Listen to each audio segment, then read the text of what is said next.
Ini bukan katanya ya, saya datang langsung ke tempat kerajaan Angling Dharma itu. Jadi ada sebuah pernyataan bahwa di tempat ini bukanlah kerajaan dan yang bersangkutan pun tidak menganggap sebagai raja. Tetapi namanya Kiai Jamaluddin Firdaus, itu dia gandrung kepada hal-hal ornamen-ornamen, simbol-simbol kerajaan. Nah, di samping itu beliau juga suka membantu orang-orang yang susah, membangunkan rumah-rumah yang tidak layak, membiayai anak-anak yang tidak mampu kan itu sebenarnya hobinya Baginda ini yang disebut oleh kerajaan Angling Dharma ini. Lalu yang kedua, bahwa dananya dari mana Baginda ini? Jadi dalam tradisi budaya kita itu ada yang disebut dengan ahli hikmah. Jadi banyak tamu-tamu Baginda meminta karomah, meminta doa khusus, dan itu dimanfaatkan oleh Baginda untuk menolong sesama itu. Nah, yang kedua, dalam perspektif sosiologis ini ada 4 faktor yang menjadi kenapa terjadinya fenomena ini begitu booming ya. Pertama adalah faktor galau, gelisah, buntu, jenuhnya masyarakat. Tahu persoalan ini, jadi tidak perlu lagi ada sejarawan, budayawan membahas tentang kerajaan Angling Dharma ini, karena memang yang bersangkutan pun tidak mengaku raja dan tempatnya bukanlah kerajaan, kan begitu. Nah, sebelum pada faktor-faktor kenapa terjadinya booming kerajaan ini, jadi masukan untuk pemerintah bahwa pemerintah itu tidak boleh gagap, harus bersifat bijak ya.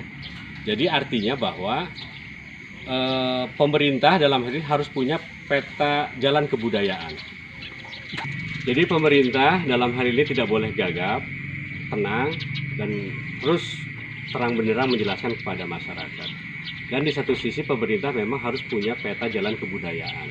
Pemerintah harus bisa memilih mana yang menyimpang, mana yang sesat, mana yang kultural. Raja Angling Dharma ini adalah sesuatu yang kearifan lokal dan kultural. Kenapa terjadinya fenomena kerajaan Angling Dharma ini booming? Menurut saya ada 4 faktor secara perspektif sosiologis. Pertama, lagi dan lagi ini akibat faktor COVID yang berkepanjangan. Akibat galau, gelisah, jenuh, kebuntuan masyarakat, akhirnya mereka mencari sesuatu hal yang kadang-kadang memberangus logika ya. Akhirnya hal-hal yang bersifat seperti di luar logika itu menjadi sesuatu yang menarik gitu.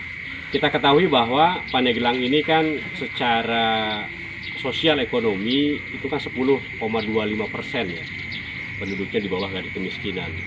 Artinya 1,2 juta itu warganya banyak di garis kemiskinan, ditambah yang ironisnya bahwa Pandeglang ini kan sumber daya alamnya yang sangat melimpah ruah. Ini salah satu faktor. Yang kedua, tadi saya ketika kesini ke Mandalawangi itu ada sebuah fenomena namanya krisis identitas. Dalam hal ini tentu kita harus belajar kepada namanya Batak, Padang, dan Jawa. Bagaimana secara primordial dia begitu kuatnya. Nah, Banten ini menurut saya krisis identitas itu. Bagaimana ada orang yang berbeda pemahaman itu tiba-tiba cepat sekali diusir. Yang ketiga, tadi ketika saya berbincang-bincang dengan Baginda dan juga keluarga dari pihak Baginda, jadi kita ini sebenarnya krisis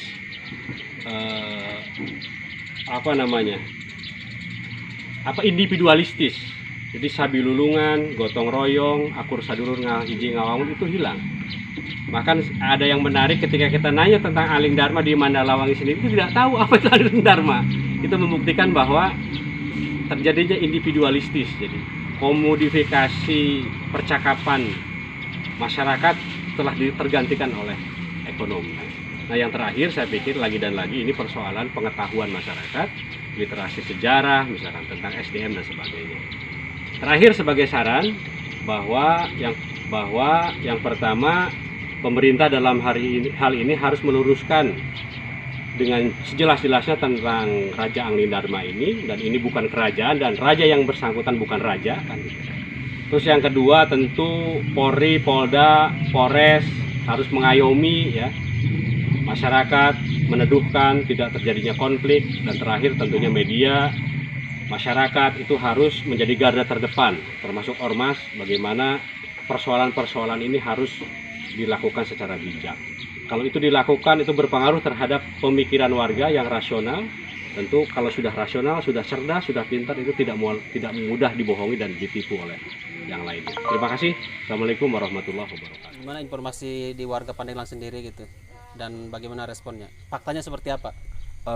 Fakta yang ada di lapangan ini atau di masyarakat ini sebenarnya itu pemberitaan itu tidak benar gitu, bahwa Ki Jamal ini lebih ke apa ya, menyukai sosok Prabu Angling Dharma, dan selain itu juga beliau juga apa ya, sering membantu program pemerintah, yaitu baik dari bedah rumah, baik pendidikan, bahwasannya yang mengatasnamakan raja, dia tidak pernah mengeluarkan statement bahwa saya raja. Seperti itu sih yang terjadi di sebenarnya gitu. Sebenarnya memang ada pengikutnya nggak sih? Pengikutnya tidak ada pengikut, beliau itu tidak ada pengikut, cuman maksudnya apa ya, kayak yang ngebedah rumah gitu kan, dibayar oleh beliau, tidak ada pengikut, sama sekali tidak ada. Oke.